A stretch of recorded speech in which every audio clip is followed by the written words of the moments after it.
Grief is one of life's most difficult, most challenging experiences that we go through. Why?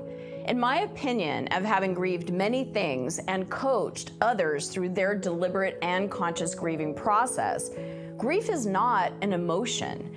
Grief is a series and a set of emotions, and navigating it can be complicated and painful. It comes in many forms, not just when someone close that you love passes away. We go through a form of grief anytime we experience a loss or a break, a broken up relationship, a job change, the loss of a dream, changes in the stages of our children, like a child leaving for college, or the loss of a future that you were attached to that no longer is manifesting. Since grief is an unavoidable part of life, we only have two choices in how we deal with it.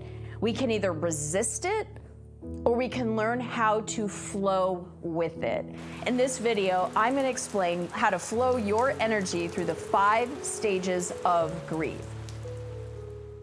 More than 50 years ago, psychiatrist Elisabeth Kübler-Ross developed what is now known as the 5 stages of loss and grief, which to this day is one of the most valuable models we have for understanding the grieving process. Those 5 stages are denial, anger, depression, bargaining, and acceptance. I will review them in detail in this video, and more importantly, how to move through them with as much ease and grace and flow as possible.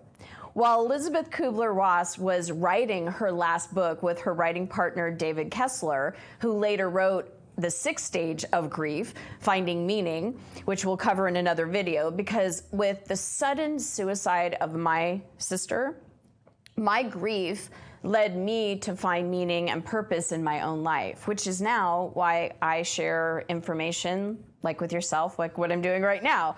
So while Elisabeth Kübler-Ross was writing her last book with David and also in the process of passing herself, I happened to contact her office, and her granddaughter sent me the most beautiful voicemail.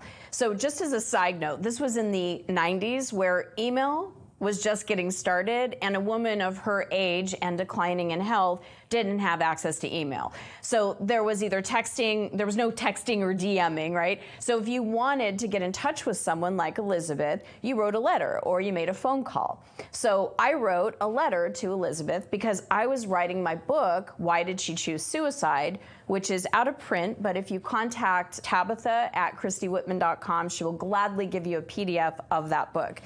I was grieving, and I was also downloading the book through me, as I write all of my books. But her granddaughter called me and gave me permission to write about the 5 stages of loss. She personally wished me the best in all of my endeavors. And this was one of my high points in my career as an author, coach, healer, and even messenger. In experiencing my sister's death, and in writing that book, that helped me start to heal.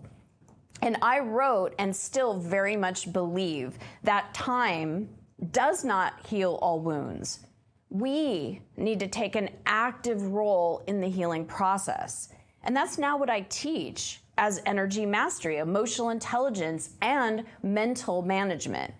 Well, the problem most people run into when trying to understand the 5 stages of grief is that they view it as a neat linear progression where once you pass through one stage, then you arrive, and then you get to go to the next stage. Like an 80s video game where once you completed one level, you then go to the next level and you don't have to return back to the first one. I used to love Pac-Man, right? That kind of like once you got that one level, there's no more going back. Grief, unfortunately, is not like a video game. It's a lot less fun too.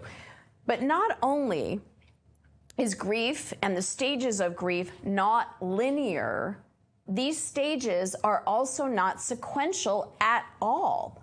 And you may not experience them at all. You may actually skip stages. And if you do, you may experience them with a varying degrees of intensity or, depth or time within the stages. You might also experience one and feel you've moved past it. You've mastered it, you've moved past it, right? And then all of a sudden, you return to a deeper experience of that stage. Something hits you and you go even deeper in it. And it's anything but linear. It's completely different for everyone. Grief was said by the artist known as Pink that grief from experience is a suitcase that you never stop unpacking, and you unpack it very slowly. And it's a strange thing that every couple of months, a couple more cells in my body realizes, and then she goes on to say, that she can't actually call him right now, but you actually can because they're in non-physical. They're still there. They're more there than they've ever been there. But grief, I loved it, is a suitcase that you never stop unpacking. Grief is not a one-size-fits-all. Not all grief is equal. And you never know what day or time, what situation or experience will have you feel a sense of grief or a sense of loss. The important thing is to learn how to allow your energy to flow through each of the 5 stages of grief. Because when we don't allow ourselves to fully feel and experience each stage, we get stuck in that level of consciousness. We get stuck in that stage. I'm sure you know people who get stuck in anger or blame, or those who are stuck at a level of consciousness in which they are the victims. Keeping our energy flowing ensures that we use any experience of grief or loss to continue to grow and evolve. My sister was my best friend. She was the only person in life that really knew me and that I could be 100% with, and at least up to that point in my life. And I was her person as well. She confided everything in me and shared everything with me, and I too, her. And because of that bond and that connection, we shared her recovery from drugs, from her healing of 12-step programs. She became obsessed with Oprah and the guests on Oprah. And for one Christmas, one year, she gave me my very first personal development book that changed my life. Are You the One for Me? Knowing Who's Right and Avoiding Who's Wrong by Barbara DeAngelis. Great book, changed my life. And some decisions I made for myself were based on that book. So my sister was my catalyst for my personal growth, and we were tight until I started to open up spiritually and meditating and connecting to energy and light. And I'll share that story in another video. But I remember after my sister had committed suicide, one day I was in my bathroom and I was just all of a sudden filled with rage. There was no reason for it. There was no logical, nothing happened. But I just felt this just anger, this rage. And all of a sudden I just threw my hairbrush for no reason. I wanted to scream and yell and hit someone or something. I was so mad. I felt like I was out of my body, or that my energy was like bigger than me. I didn't understand why all of a sudden I was feeling this rage. So I threw myself onto my bed and I was punching pillows and just releasing the energy. The thing is you want to feel the emotions leaving your body, expressing them out of your body, or they'll stay stuck in there. Because of Elisabeth's amazing work, I was able to move through one of the most difficult and painful moments of my life because I was aware of it. I understood grief, and I had knowledge then, tools like I'm giving you here, on how to move through it. And now I get to share it with you to make your grief process less painful and, yes, more meaningful. So here are some energy mastery processes for allowing your energy to flow through each of the 5 stages of grief. Number 1, be aware and allowing of your emotions. Don't judge yourself or question yourself why you are feeling the way you're feeling or why you're feeling a certain emotion. Just the awareness of, I am feeling off. I'm feeling irritated. I'm feeling like punching someone right now. Please don't do that, by the way. But this awareness of how you're feeling is key. Number 2, manage the energy of the emotion by letting the wave of energy move through you and out of you. The anger or the rage energy is not an excuse to yell at someone or hurt someone or harm someone, of course, intentionally. By letting the energy move out, it doesn't mean that you let the anger turn into a behavior that you will regret later. Let yourself move into your belly and feel what's churning in your emotional body. Keep all of your attention at your belly and keep your mind out of it. If the mind gets engaged, it will stop the flow. Thoughts of, oh my gosh, this is stupid, or get over yourself, or stop feeling this way. This stops the clearing and the flow, and it will block the emotions. Number 3, bring in compassion energy for yourself. Compassion energy, I've talked about in other videos, but compassion feels like a nice warm hug. It feels like, in a cold day when someone just wraps you in a nice warm blanket, or when you're really, really hot, like being in a studio with no air conditioning in the summer in Arizona, right? When you jump into that pool or you get a cool water on you, like it's soothing. That's what compassion, it feels like. And that's what grief, when you're going through grief, that's what we need more than anything. So, what is grief and why do we feel it or experience it? I mean, why do we have it? Why do we need it? Why is it part of our human experience? Grief is a universal experience. We all experience it multiple times in our lives and for different experiences and different relationships. But we experience it because we've had time, love, connection with someone or something that we cared about. If we didn't love it or them, we wouldn't grieve. So grief is the polar opposite of experiencing and letting go of someone or something we love or cared about. It's evidence of love. Grief is a letting go of what we knew and loved. And if we didn't enjoy or like it, or have pleasure with it and from it, we wouldn't grieve.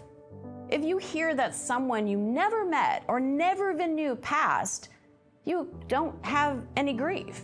You might feel compassion for the person that's experiencing the loss, but you yourself wouldn't grieve. From a spiritual perspective, grief is a gift. Now, before you turn me off or throw something at me, grief is a spiritual journey of the heart and the soul, inviting us to consider the meaning of life and death. And we also contemplate our beliefs about God, religion, the afterlife. Most of the time, when we have a spiritual awakening, it's because we're grieving the loss of something or someone. The pain of the letting go brings us to our knees, and we search for a deeper meaning and understanding of life itself. Grief can be a connector and a spiritual awakening. Grief is a connector. When I was grieving the loss of my sister and also the loss of my dad, my family and friends came together in support. The people that gathered to celebrate my dad, he connected us all by his passing. My parents had a couple friend that they did everything together in the 70s and 80s, and including going on ski trips with them and their 4 girls, and we did swim lessons together. We went to Disneyland together, and we lost touch over the years. And one of the daughters still lives in Scottsdale, and because it was the celebration of life for my father, she came and we reconnected. We're starting a new relationship all over again. And that gift of my new friendship with my childhood friend was because of my dad's passing. And because her father passed and my father passed, the grief connected us. Grief can increase or decrease your faith. It can test your faith, and it can deepen your faith. When you still have faith of your support, of love, of light, of higher power, it will help you move through the process of grief. And it is a process. So, what are the 5 stages of grief? Number 1, denial, or what I like to call this stage, the shock stage. This stage of grief represents a blockage in energy. In denial, we're in a state of shock, as if the whole world is moving, but you're frozen in time. Denial is our way of coping and dealing with what is happening in our lives. When my dad was in the hospital and up to 3 days before he passed, my mom was in absolute, complete denial. She was still wanting and thinking that she was going to be bringing him home, and he was giving him his favorite Reese's peanut butter cups to eat so he would gain weight and gain strength. I don't know how a Reese's peanut butter cup will do that, but to gain weight and strength so that he would be able to come home. She was in complete denial until it was safe or time for her to hear and then be able to process it. So to get your energy moving in the denial stage of grief, in this shock phase, do things that ground you, like spending time in nature, walking barefoot in nature, listening to music, journaling, or even sitting in a quiet meditation. Allow yourself to simply be with whatever you're experiencing, to gently acknowledge your loss without having or trying to put on a happy face or force yourself to move on too quickly. I like to think of this stage or phase as a slowdown phase. Give yourself time to just be. This is a time to have radical self-care. Again, as a reminder, you may go back to this phase and one day wake up and feel the shock all over again and again. Or you may never go through this phase ever again. This may be the first time and only time. It may last a minute, and it may last days. Denial is avoidance, confusion, elation, shock, and fear. So the second phase, another phase that surprises me every time that I give myself compassion for feeling, is anger. Anger is one of the stages of loss and grief. To keep our energy flowing through the anger stage of grief, it's important that we don't allow our anger to degenerate into blaming. So for example, how could this happen? Or this is so-and-so's fault. It's the doctor's fault, right? Slipping into blame is a protective mechanism. We make someone else the bad guy as a way of distancing ourselves from our feelings. And that is right from the rule book of the drama triangle, within the victim and the persecution roles. So instead, you can support yourself in moving through this stage by engaging in physical activity like exercise, yoga, dance. There's some very specific energy release practices like going and batting a ball or hitting a punching bag, or even screaming into a pillow can facilitate a release of energy. My favorite for releasing anger is to take a carton of eggs, go out into the forest, desert, a field, wherever you're not going to harm or hurt anyone by throwing the eggs. You're going to take a carton of eggs and you're going to take one egg, and you're going to put it towards your energy body, your emotional body. And you're going to imagine that all of that anger is going into the egg. Feel it as if you're literally transmuting the energy from yourself and putting it into the egg. Now, when you feel like the egg is full of all this anger, throw it. And when it splashes, it's very, very satisfying. Again, please don't do this at your neighbor's wall or be responsible with it. Going out to a forest, a desert, something like that, or a place where you can, throw the eggs. It's biodegradable. It's fine for the environment. And it really is good to put that in and then just throw it. Now, if you can't go do that, take a piece of paper, imagine that you're putting all the paper, crumble it up, and then throw it. The thing is, you want to get the energy of anger, you want to process it and release it. Lastly, it's important to uphold our own boundaries in order to give ourselves time to grieve. So putting other people's needs first or doing too much for others is a surefire way to stay stuck at the anger phase or the resentment phase, right? So give yourself permission to take the time and space that you need. When both my sister and my father passed, I allowed myself to take time off work. It was important for me for that grieving process. Had I pushed myself to be there for my clients when I was so depleted, it would not serve them or me. Honoring the grieving process at whatever stage or phase you are is important. Anger, frustration, and irritation are all in this anger stage, according to the Kubler-Ross grief cycle. Another phase that refers to depression phase, which is a title that I never really connected to because it wasn't what I was experiencing, and I'm not a very depressed person. I can feel sadness. Depression is a disease state. It's not an actual emotion. But she categorized this phase as it is the phase of overwhelm, helplessness, flight, where we want to escape. We don't want to do anything that we usually would want to do. You know, you might feel tired, exhausted. You might even feel a little hostile. Not angry, but hostile, annoyed. And you don't want to engage with life or the people in your life. Feeling that constant tired energy is a good sign that there is grief in the body that's not being expressed, because moving through this phase does take some compassion, which will move you out of this and every other phase. So depression, this stage of grief, is characterized by a depletion of energy. We feel heavy, sluggish, disconnected from our usual motivation and energy flow.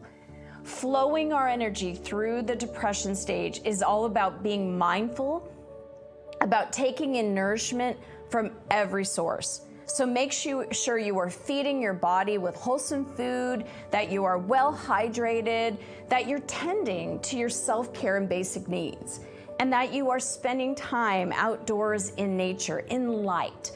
And practice deliberately finding things to appreciate that also nourish and energize you. Well, next we have bargaining.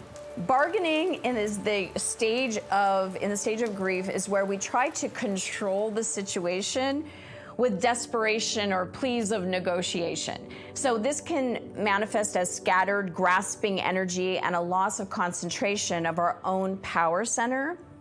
And I have to say, this really is not a phase I went through with my sister or my godmother or my godparents or my aunts or uncles or my dad. But I did see my mom go through this phase. Please, God, take me instead of him. Or if you please take him. If you're not going to take him, or if you're taking him, then take me with you too, God. That was my mom's mantra during the 3 days after she went through her denial that he was passing. She's over that phase now, gratefully, and it was short-lived. A daily gratitude practice is one of the best focal points for flowing our energy through the bargaining phase of grief by focusing on what you still have, what you appreciate, and on the success of the support, the sources of support, and the abundance that surrounds you. Focus on that. You will then steady your vibration to become better able to self-regulate, which is essential for emotional intelligence. Bargaining is not just about trying to negotiate to the big guy upstairs for something different or better, yet it's the phase when we get to get on our knees and start asking for help. I swear I'll be a better person if this. I swear I'll stop doing this if you do X or Y. It's also the phase where you might struggle to find meaning.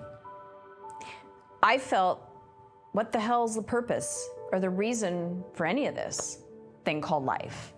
If in the end everybody dies, what does any of it matter anyways? What's the point? What's the purpose? This is also the phase of reaching out to others and sharing your story, sharing your what's the point of all of this, sharing your hunger, sharing your questions, sharing the passing of my sister for years with audiences in high schools and colleges. It was healing to share the experience. And then I didn't just want to keep sharing it anymore. I got to a place where I was done. It was a decade before I shared that story again because I just felt done with it. I felt healed. And when my dad passed, it was so helpful to share the entire experience, the good, the bad, the ugly, all the lessons learned, the moments of compassion and neutrality, the moments of miracles and connection, the tools I use and the tools I teach with all of you in my Energy Vortex community and here on YouTube. But it's to be able to use that, to be able to move through it. Yes, it was painful, but it was also expansive. So then finally, the relief phase, the final phase, this is the acceptance. The final stage of grief is acceptance, which is when we have integrated the loss and can now begin to open our minds to different options, and we can start to consider all of the various paths that can help us move forward. To support yourself in flowing your energy through this stage of grief, place a high priority on connecting with yourself through meditation or energy mastery principles. Spend time journaling as a way of tapping into your intuition. Acknowledge that this experience could and has changed you and has opened you, and that any of that opening is part of your soul asking you to connect. It's also incredibly helpful to share your experience with others. Doing so will help you integrate all these stages of grief and will put you in a position of being able to contribute to others, to use your pain to heal and uplift others. That's what I did when my sister passed. I had a concept that really helped me understand from Elisabeth, and that was acceptance and approval are two totally different things. For example, I can accept that my sister ended her own life, and even though I told myself I would never understand it fully, I can accept that she did that. For years, I would never approve of her committing suicide. Well, it's not what I would have preferred, right? But now I understand it's not up to me to approve it, because that's a judgment of either that was right or wrong. And that judgment takes me out of my own alignment. So I prefer to feel compassion instead of approval or non-approval. Acceptance is allowance. It's also, as Elisabeth had quoted, and I'll quote her directly, the reality is that you will grieve forever. Accept that. Accept grief is a human, universal experience that each one of us will experience many times in our lives. She goes on to say, you will not get over the loss of a loved one. You will learn how to live with it. If we loved someone or something, we grieve because we love them. Accept the love that is still there. Accept the end of something, but it's the beginning of something else. The quote continues, you will heal and you will rebuild yourself around the loss you have suffered. And when you decide that you can choose not to continue to suffer in thoughts, emotions, and perspective, you get to that acceptance phase. You will be whole again, but you will never be the same, nor should you be that same, nor would you want to. Life is always in the state of becoming, and that is the point. Nothing stays the same. There is birth, and then there is death. There is creation, and then there is destruction. There is manifestation, and then there is decrystallization. Everything has a rhythm. There is breath in, there is breath out. It's life. And it's in a constant movement and transition. It's energy, it's flow. And the smoother and quicker you get into the acceptance of what is, then you can really heal and move into the deeper meaning in your own life. Grief is a portal, a sacred opening. Grief is a pause and a time of reflection in your life. Grief is the acknowledgement of love. Grief gives us perspective of life. Grief is humbling, and that is when light may come in and assist you in your grief through the energy of compassion. Thank you so much for joining me today. Remember, grief is not a linear process, but rather a very personal journey, unique to each one of us and to each of the things we grieve. By learning to flow your energy through each stage, you can transform your pain into a path of growth and healing. Elisabeth Kübler-Ross said, "The reality is you will grieve forever. You will not get over the loss of a loved one. You will learn to live with it. You will heal and you will rebuild yourself around the loss that you have suffered. You will be whole again, but you will never be the same, nor should you be the same, nor would you want to." If you found this information helpful, please be sure to subscribe and hit the notification bell so you don't miss out on the upcoming videos. We got some good ones coming. So let's continue this journey of healing and self-discovery together. Until next time, take care.